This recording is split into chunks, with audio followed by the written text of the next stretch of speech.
Hi everyone, it's Mr. Cinti, and today I have the pleasure to be discussing with you the concept of cladistics. That's right, cladistics is a branch of biology, pun intended, where you're going to consider evolutionary relationships or common ancestry between organisms. And so from the Greek meaning branch, we get this ability to organize organisms based on similar characteristics. Okay, and so that's what this is going to be discussing. And so it is a classification where you're sort of grouping things together. In biology, we group organisms, but in your own personal life, you might be grouping things in similar based on their likeness in drawers or closets or shelves, that sort of thing. And so it's based whether or not they have one or more shared unique characteristics. And so this is going to be kind of the heart of the conversation. Unique characteristics that come from the group's last common ancestor but are not present in more distant ancestors. Okay, so what we mean by that is, for example, in this diagram, we see a vertebrae having a backbone. So that's common to everything shown up here in terms of these organisms. But things that are, again, most recent, like for example, hair, is present just in primates and in rabbits, for example. And so that it's not present in the distant group. So everything above this line has a skeleton. Everything above this line, meaning amphibians, primates, everything above this line, right here, 4 limbs, this is the characteristic that all these organisms share. And so that's what we're going to be kind of kicking around in this conversation. And so when you see phylogeny, in other words, evolutionary history, drawn, and you see it in textbooks and you see it in papers and articles and things, you see it as a branching diagram like this. And so what this means is that, for example, this down here, right here, this part right there, is considered to be a node. Everywhere a branch comes off, sort of like the same thing in plants. This is a node, and so this is the common ancestor to everything that you see above here. And this is the common ancestor just to trout and to salmon. And you could say that trout and salmon are more closely related because they share a common ancestor that is both trout and salmon. Whereas down here, the common ancestor would be catfish, trout, and salmon. Okay, so usually, sort of just to back it down a little bit, usually the tips of these diagrams are labeled with species or the organisms. Like, for example, this particular diagram, if I put in human up here, I can put chimpanzee here, and then I can put gorilla here. And this shows that human and chimpanzee are more closely related because they share the common ancestor at that node. But humans, chimpanzees, and gorilla all share a common ancestor down here. Okay? So the way to read the diagram is that these are relationships, a cladogram, or a clade, if you want to consider this. Species A, and I'll just do that, species A and species B are closest relatives to one another, and the reason is that they share the most recent common ancestor. So that's how you're interpreting this. Now, the statements that we're kind of considering about relationship are about this recent common ancestor. So what's of particular note is that if you asked a person, I haven't done this, but if you asked a person on the street and you said, hey, what do you know about the evolutionary relationship or a common ancestor between a chimpanzee and a gorilla? Like, for example, if you're taking a walk through the zoo, I mean, most people might say that chimpanzees and gorillas were more related. I mean, they look similar, they're pretty hairy, that kind of thing. But again, it doesn't matter. It doesn't matter as much that they look more similar. And of course, we have hair as well, but not as much. What matters most is when it comes down to are these shared characteristics, and I want to emphasize that in the video, is that when you look at a shared characteristic, like for example, genes that are similar between human, chimpanzee, and gorilla, the human and chimpanzee share more nucleotides in common than humans and gorillas and chimps and gorilla. So that's suggestive of the fact that they're more closely related and have shared a common ancestor between each other. So that's important. Now, there's a difference between a cladogram that I've been talking about and a phylogram, and see if I can differentiate these. Cladogram, the lengths of the line really have no meaning. It just kind of looks nice when it's drawn this way. There's no significance to this. It's just showing relationship in terms of common ancestor between organisms. So cladistics is again, I mentioned this, is the science of grouping organisms by common descent. And so a clade, as you can see here, all species A, B, and C have a common ancestor. Okay, right here.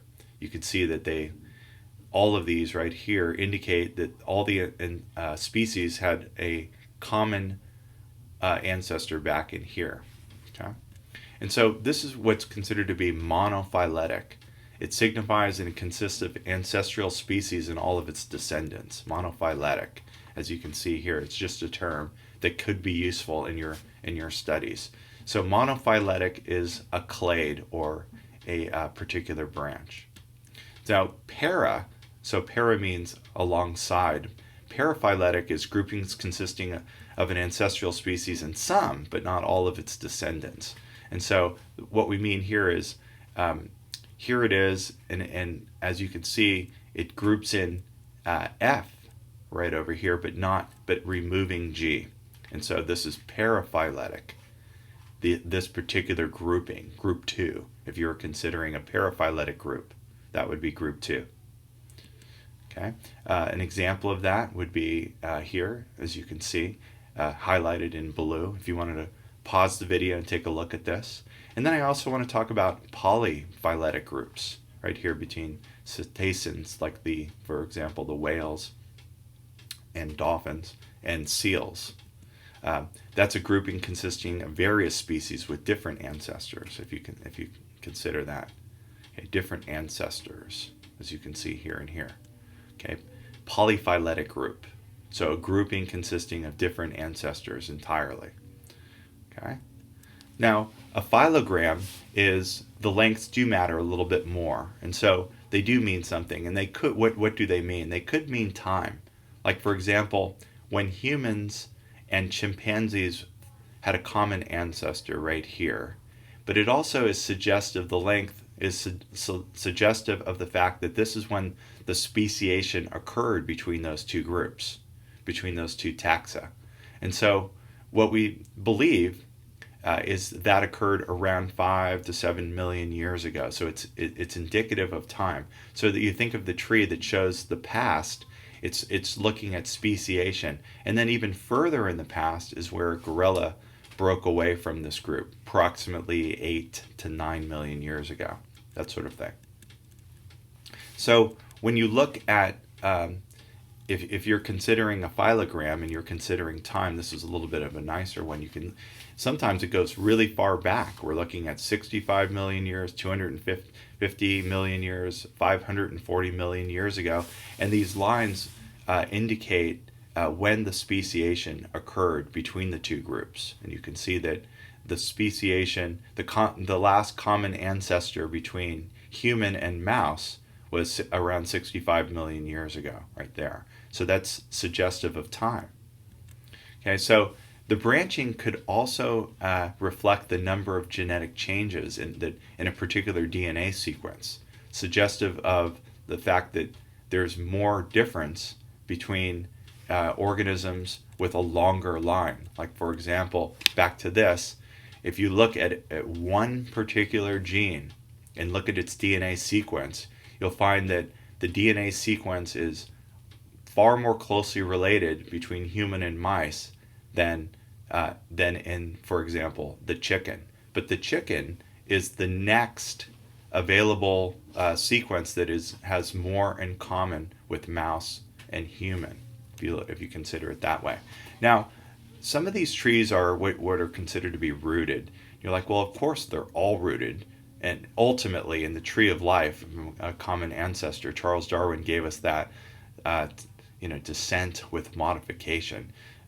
So we can agree the life tree should be rooted. And this is what it looks like in terms of, A and B are more closely related, C and D are more closely related, and again, down here is the common ancestor of A, B, C, and D. It doesn't matter if you flip-flop D and C; it still has the same meaning. Now, you might see this in a diagram or a book. It's an unrooted tree, and again, if you think about it, this is the same situation here: rooted versus unrooted. If you put the root right in the middle there, and sort of just pull the string down and then have that arc up like a V, you'll get the exact same rooted tree as the unrooted tree. And that's kind of interesting. A little bit more about that. So when you send in sequence, there are pretty strong computer programs that are used to align those sequences and try to determine which ones are more closely related. In other words, which ones have the similar nitrogen-based sequence to one another. And so those programs are then used to search for many organisms that are more similar. And so you get to form these trees. Now, all things being equal, there's many possibilities that could occur, but parsimonious and likely meaning the most likely tree that can come from it. So usually the way we do this is that we try to group organisms based on similarity. Like, for example, if you went to the zoo and you looked at a chimp and a gorilla and an orangutan, kind of like that, and then you chose an out group. You simply went out of the mammals and you're like, okay, I'm going to look at a bird, for example.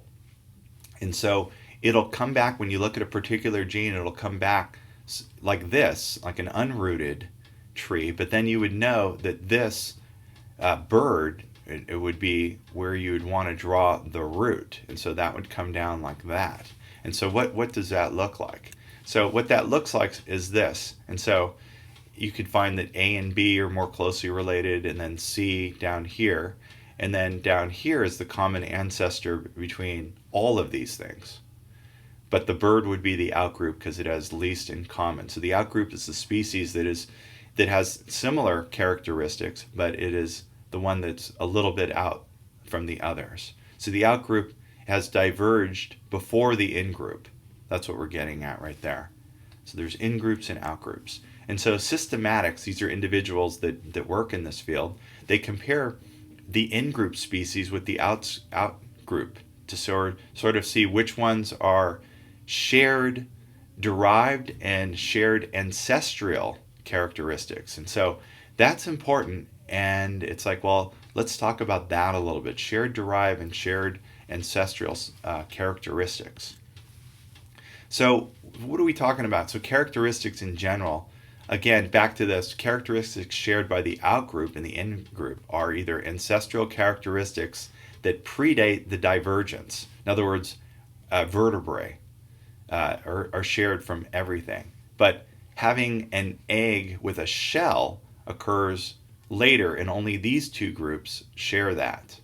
Having an amniotic egg, having four limbs, these are sort of what we're talking about in terms of organisms that have it. Everyone above it has it. Everyone below does not necessarily have it. Okay, so an organism's evolutionary history is ultimately documented in its genome.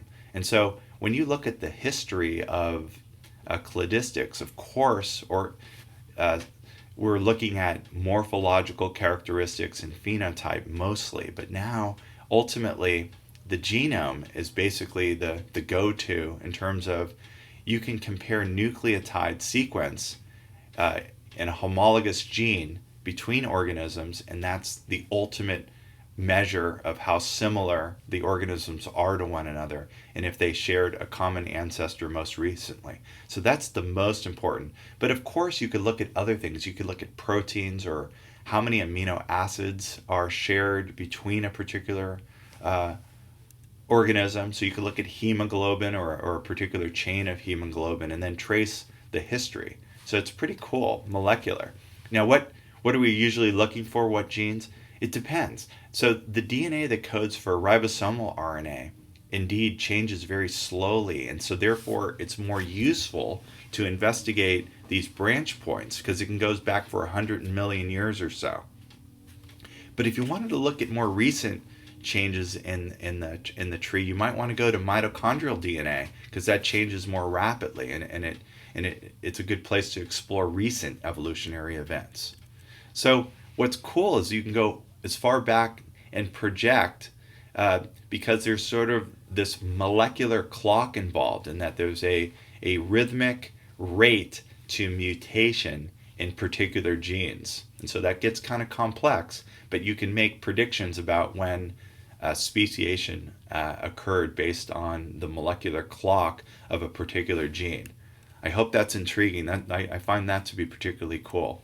So these shared characteristics are used to construct these phylogenetic trees. So once a homologous characteristic has been identified, like for example the arm bones between a horse and a human or a cat, that kind of thing, or a whale fin. If you look at that, or muscle proteins between fish, or again, like I was just talking about, nucleic acid sequence, you could then use those shared characteristics to infer the hypothesis of the phylogeny, or in other words, the evolutionary relationship between those organisms.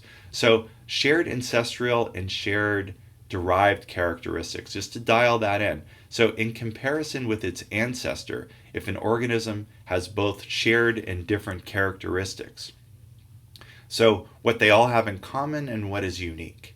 And so, for example, let me give you an example of this. I think it'll ring more clear. Like for all mammals have a backbone, okay? But a backbone doesn't distinguish a mammal from other vertebrates. So all vertebrates have the backbone. So the backbone predates the branch of the mammal. Does that make sense? So not all, because all vertebrates have the backbone, but mammals have it, but not all vertebrates are mammals. And so mammals, for example, the backbone is a shared ancestral characteristic.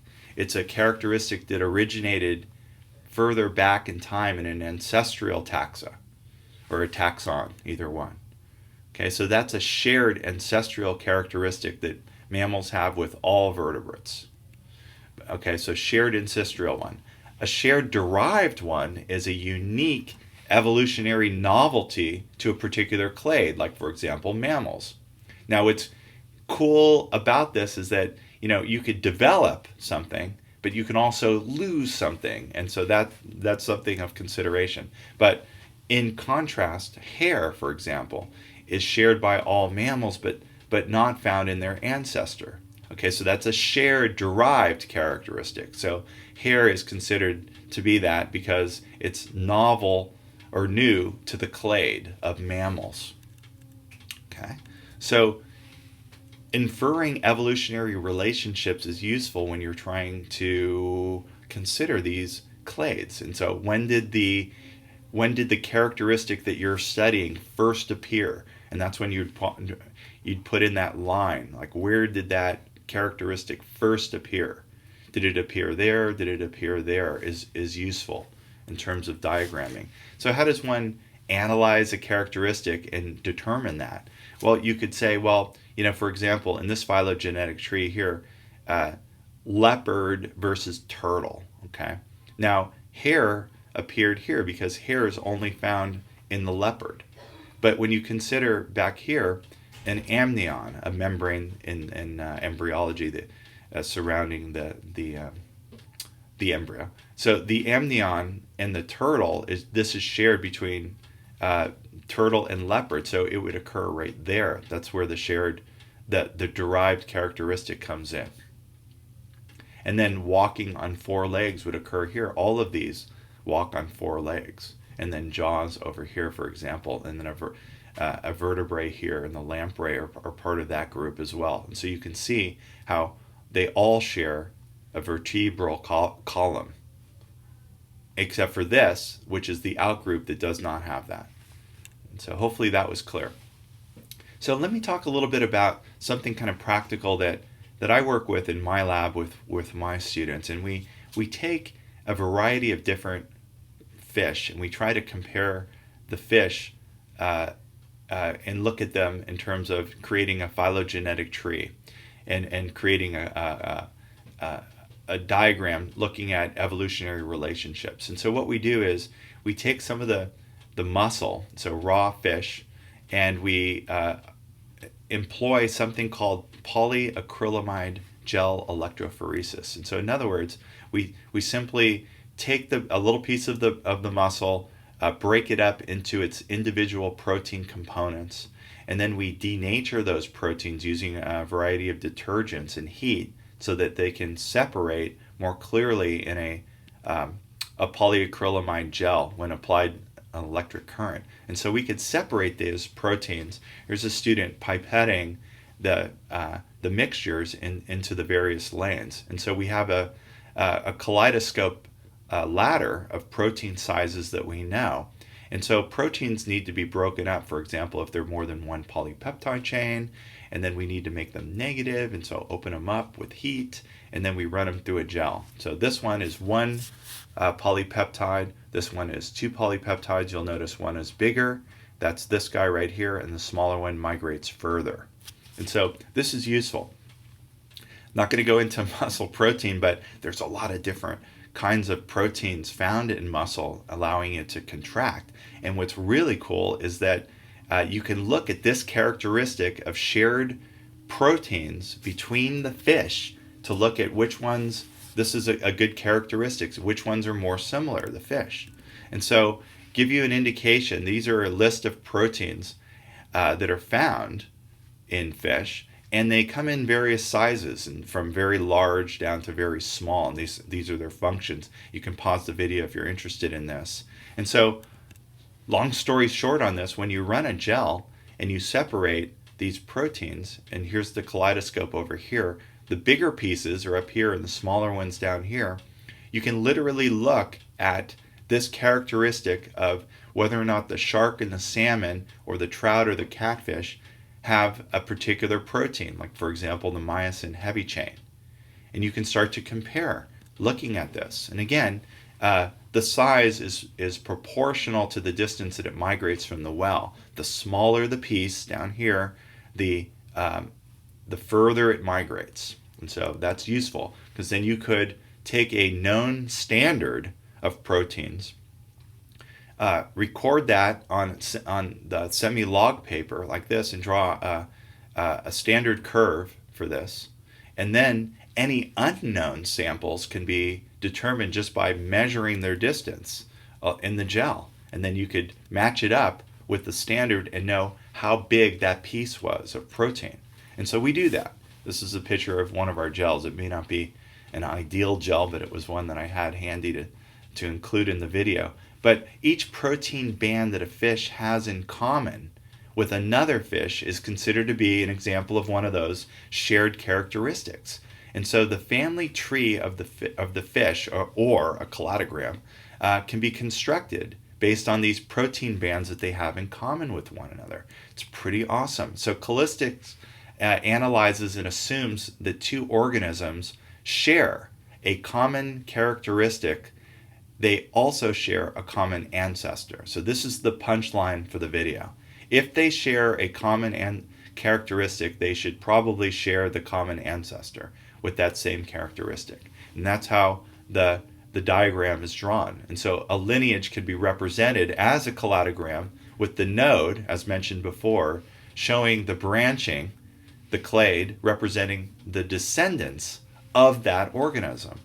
Okay, so let's try it. So I'm going to give an example of this just because I believe there's a little bit of an abstraction to this until you actually do it. So let's see if we can look at some data and analyze in fish that I've acquired in my lab and see if you can figure out the cladogram. And so we're going to look at these protein characteristics between different species of fish and see if we can construct a cladogram based on the electrophoresis data done in the protein fingerprint. And so this is what we're doing. We're going to run these gels of the different fish, and we're going to look at the banding pattern, and we're going to look at proteins to see how similar the organisms are to one another. And so a cladogram may be created simply from the distance that the protein migrated in the gel and the number of proteins that they have in common with one another. And so, again, I mentioned this shark protein, just one in particular. If it doesn't migrate very far, it's a bigger piece. And as you can see, if it migrates very far, it's a smaller piece.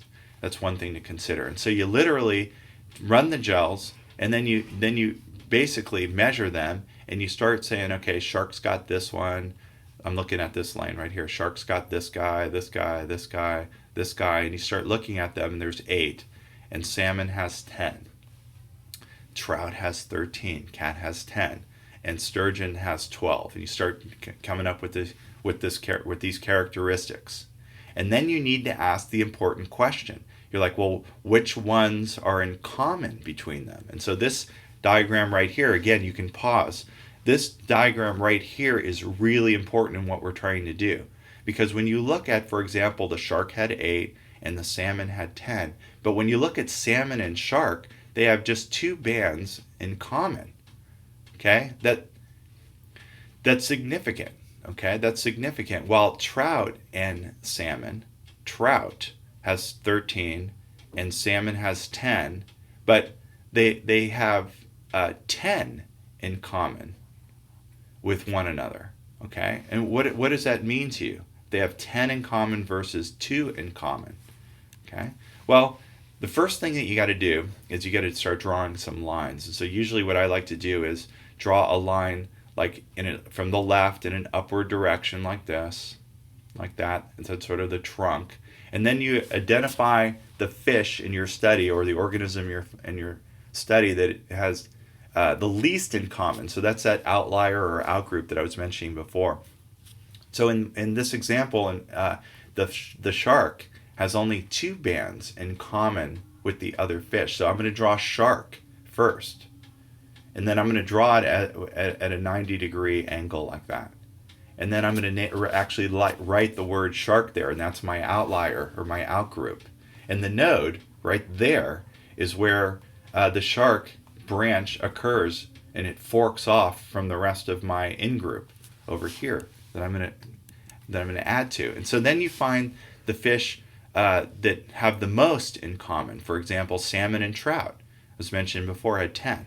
So then at the very tip of this, you'd write salmon and trout. Now, again, you don't have to have it in this order. These can be flip-flopped with one another. It doesn't matter.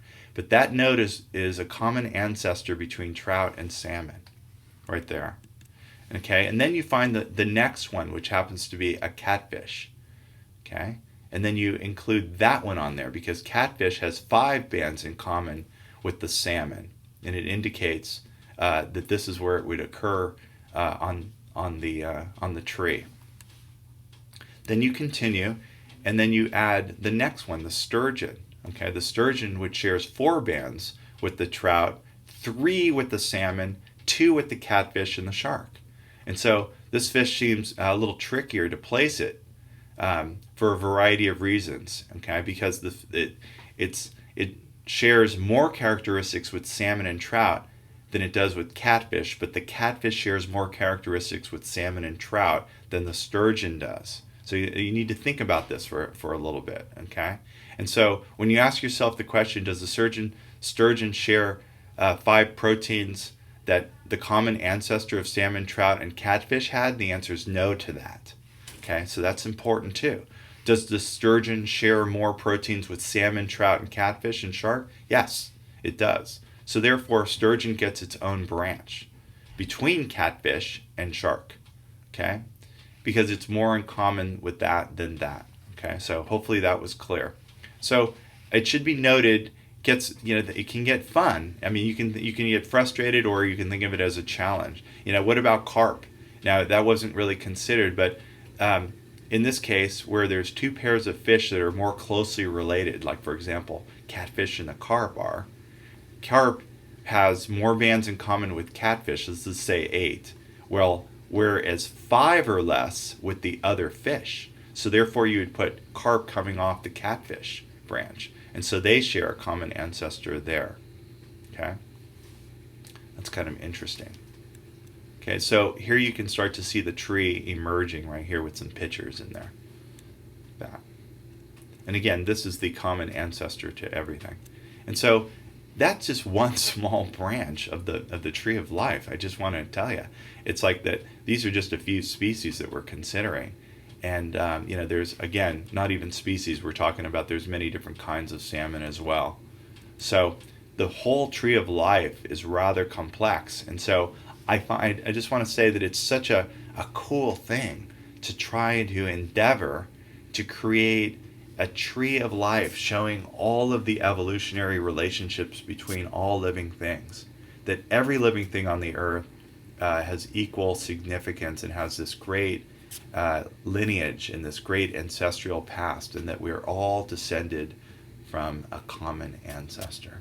Descent with modification. It's absolutely brilliant, and there's grandeur in this view of life, according to Charles Darwin. I agree. And so I hope you enjoyed this video on cladistics. Thanks for watching.